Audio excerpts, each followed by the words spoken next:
Teman-teman memanggilku kutu buku, padahal masih banyak yang lebih pintar dari aku. Mungkin karena aku mahir dalam bidang olahraga dan dalam pelajaran, aku tidak terlalu ketinggalan. Jadi akhirnya aku dikatakan demikian. Ketika kelulusan, aku pun masuk kuliah di salah satu perguruan tinggi di Malang. Di sini aku menumpang di rumah bibiku. Namanya Nova. Aku biasanya memanggilnya Mbak Nova. Kebiasaan dari kecil mungkin. Ia tinggal sendirian bersama kedua anaknya. Semenjak suaminya meninggal saat itu, ia mendirikan usaha sendiri di kota ini, yaitu berupa rumah makan yang lumayan laris. Dengan bekal itu, ia bisa menghidupi kedua anaknya. Ketika datang pertama kali di Malang, aku sudah dijemput pakai mobilnya. Lumayanlah, perjalanan dengan menggunakan kereta cukup melelahkan. Pertamanya aku tak tahu kalau itu adalah Mbak Nova. Sebab ia kelihatan muda. Aku baru sadar ketika aku menelpon HP-nya dan dia mengangkatnya. Lalu kami bertegur sapa. Hari itu juga jantungku berdebar-debar. Usianya masih 34 tahun, tapi dia sangat cantik. Rambutnya panjang terurai, wajahnya sangat halus. Ia masih seperti gadis. Dan di dalam mobil itu, aku benar-benar berdebar-debar. Capek ya, Dek Iwan? Tanyanya. Iyalah mbak, di kereta duduk terus dari pagi, jawabku. Tapi Mbak Nova masih cantik ya, ucapku sedikit memecah suasana. Lalu dia ketawa. Ada-ada saja kamu, jawab Mbak Nova. Selama tinggal di rumahnya Mbak Nova, aku sedikit demi sedikit mencoba untuk akrab dan mengenalnya. Banyak hal yang bisa aku ketahui dari Mbak Nova. Dari kesukaannya dan dari pengalaman hidupnya. Lalu aku pun jadi dekat dengan Mbak Nova. Tak terasa sudah 1 semester lebih aku tinggal di rumah ini.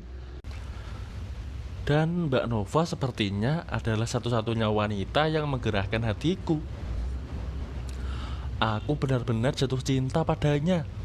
Tapi aku tak yakin apakah ia juga mencintaiku. Apalagi ia adalah bibiku sendiri. Malam itu sepi dan hujan di luar sana. Mbak Nova sedang nonton televisi. Aku keluar dari kamar dan ke ruangan depan. Tampak Mbak Nova asik menonton TV. Saat itu sedang lihat acara sinetron kesukaannya. Nggak tidur, Wan? Tanyanya. Masih belum ngantuk, Mbak, jawabku. Dan aku duduk di sebelahnya. Entah kenapa, lagi-lagi dadaku berdebar kencang. Aku bersandar di sofa. Aku tidak melihat TV, tapi melihat Mbak Nova. Ia pun tak menyadarinya. Lama kami terdiam. Kamu banyak diam ya? Katanya. Oh iya, kataku kaget. Mau ngobrolin sesuatu? Tanyanya lagi. Mungkin Mbak Nova lagi kesepian. Enggak, pengen nemani Mbak Nova aja, jawabku. Kamu ada-ada saja. Serius, Mbak, jawabku. Makasih, ucapnya. Restorannya gimana, Mbak? Sukses? Tanyaku. Lumayan lah, sekarang bisa waralaba. Banyak karyawannya. Urusan kerjaan semuanya tak serahin ke general manajernya. Mbak sewaktu-waktu saja ke sana, katanya. Gimana kuliahmu? Ya begitulah Mbak, lancar saja, jawabku. Aku memberanikan diri memegang pundaknya untuk memijat. "Saya pijatin ya mbak. Sepertinya mbak capek," kataku.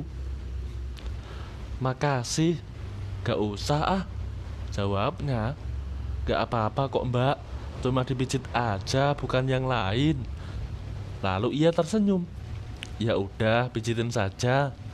Aku memijit pundaknya, punggungnya dengan pijatan yang halus. Tercium bau harum parfumnya. "Kamu sudah punya pacar, Wan?" tanya Mbak Nova. "Enggak punya mbak," jawabku. "Kok bisa enggak punya? Emang enggak ada yang tertarik sama kamu?" Tanyanya lagi. "Saya aja yang enggak tertarik sama mereka." "Lah kok aneh?" "Aku menemukan cinta lain mbak, tapi sulit mengatakannya," jawabku menjelaskan. "Masa?" kata Mbak Nova. "Iya mbak, orangnya cantik, tapi sudah janda." Aku mencoba memancing Mbak Nova. "Siapa? Siapa Wan?" tanya Mbak Nova penasaran. "Mbak Nova," jawabku dengan singkat. Ia lalu tertawa. "Ada-ada saja kamu ini." "Aku serius mbak, nggak bohong." "Pernah mbak tahu aku bohong?" kata aku. Ia langsung terdiam. Semenjak aku bertemu Mbak Nova, jantungku berdetak kencang. Aku tak tahu apa itu, sebab aku tidak pernah jatuh cinta sebelumnya.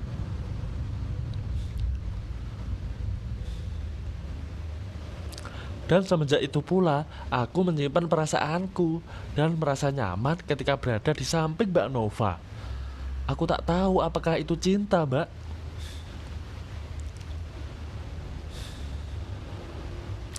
Tapi kian hari dadaku makin sesak.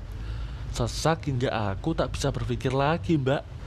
Rasanya sakit sekali ketika membohongi diri kalau aku sebenarnya cinta sama Mbak. Kataku panjang lebar. "Wan, aku ini bibimu," katanya. "Aku tahu, tapi perasaanku tak pernah berbohong, Mbak. Aku mau jujur kalau aku cinta sama Mbak," kataku serius. Lama kami terdiam. Mungkin hubungan yang kami rasa sekarang mulai canggung karena Mbak Nova mencoba mencari alasan untuk menghindar. "Maaf Wan, Mbak ngantuk, besok kerja," kata Mbak Nova sambil beranjak ke kamarnya. Aku pun ditinggal sendirian di ruangan itu dengan TV yang masih menyala. Cukup lama aku ada di ruang tengah, hingga tengah malam kira-kira. Aku hanya sendirian dan kuputuskan untuk masuk ke kamarku. Sayup-sayup aku terdengar suara isak tangis di kamar Mbak Nova. Aku pun mencoba menguping. Apa yang harus aku lakukan? Mungkin Mbak Nova kaget setelah pengakuanku tadi. Aku pun masuk ke kamarku dan tertidur. Paginya, Mbak Nova selesai menyiapkan sarapan. Aku baru keluar dari kamar mandi dan melihat Mbak Nova. Mbak Nova tampak mencoba untuk menghindari pandanganku. Kami benar-benar canggung di pagi itu. Hari ini nggak ada kuliah. Aku bisa habiskan waktu seharian di rumah.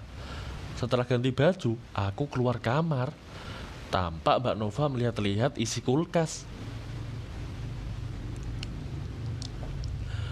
"Waduh Wan, bisa minta tolong bantu Mbak?" tanyanya. "Apa Mbak?" "Mbak mau belanja, bisa bantu Mbak belanja? Sepertinya isi kulkas udah mau habis," katanya.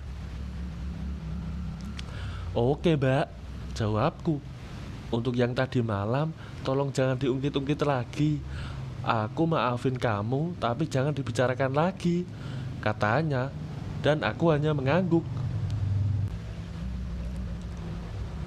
Kami naik mobil berdua dan pergi belanja.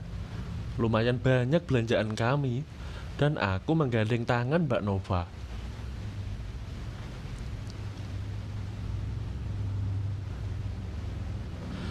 Kami mirip sepasang suami istri. Mbak Nova rasanya nggak menolak ketika tangannya aku gandeng. Di mobil pun kami diam-diam saja. Dalam perjalanan itu kami tak mengucapkan sepatah kata pun. Namun setiap kali aku bilang ke Mbak Nova bahwa perasaanku serius, Mbak Nova hanya diam saja. Dan hari-hari berlalu, aku terus bilang ke Mbak Nova bahwa aku mencintainya. Dan hari ini adalah hari ulang tahunnya. Aku berencana membuat kejutan untuknya. Aku membelikan sebuah gaun. Aku sengaja menyembunyikannya. Gaun ini sangat mahal. Hampir 2 bulan uang sakuku habis untuk membeli gaun ini. Saat itu Mbak Nova merenung di sofa.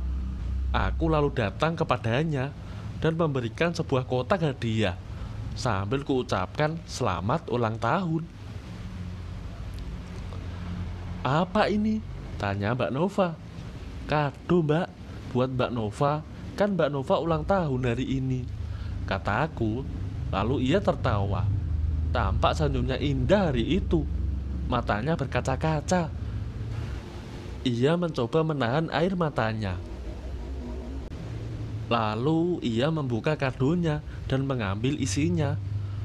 Aku memberi sebuah gaun berwarna hitam yang mewah. Indah sekali. "Berapa harganya?" tanyanya.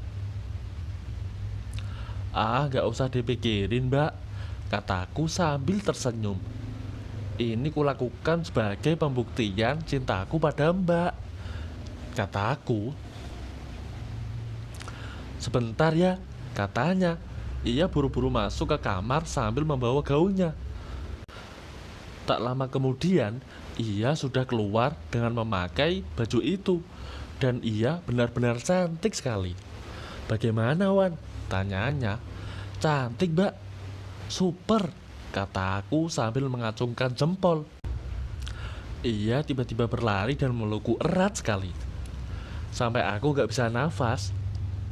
"Terima kasih," kata Mbak Nova. "Aku cinta kamu, Mbak," kata aku. Mbak Nova menatapku. "Aku tahu," kata Mbak Nova. Seketika itu kita pun saling pandang. "Aku juga cinta kamu, Wan, dan aku bingung," katanya. "Aku juga bingung, Mbak," kata aku, dan kami terdiam dan saling pandang. Dan terasa seperti ada magnet yang menyatukan kita. Semua itu telah terjadi di siang hari, dan kami kelelahan serta tertidur di atas sofa hingga aku terbangun oleh suara HP. Kami tertawa melihat kejadian lucu ini. Waktu jam menjemput anak-anak Mbak Nova. Sepertinya Mbak Nova sambil berdiri dan berkata, "Ini luar biasa." Mbak Nova kewalahan. "Wan, kamu mau jadi suami Mbak?" katanya. Aku kaget sekali. Sebenarnya aku dan ibumu itu bukan saudara kandung, tapi saudara tiri. Panjang ceritanya. Kalau kamu mau, aku rela jadi istrimu, asal kamu juga mencintai anak-anakku dan menjadikan mereka juga sebagai anakmu sendiri, kata Mbak Nova. Dan itulah kisah cintaku. Aku cinta dia dan dia mencintaiku. Kami akhirnya hidup bahagia sekali. Sampai saat ini, ia masih seperti dulu, tidak berubah, tetap cantik. Gimana menurut kalian? Apakah aku salah jika aku mencintai wanita yang lebih tua dariku dan dia adalah janda yang sudah mempunyai anak? Apakah aku salah jika kami saling mencintai dan akhirnya kami menikah? Apakah keputusanku ini benar atau salah? Gimana menurut kalian? Tulis komentar kalian di bawah dong.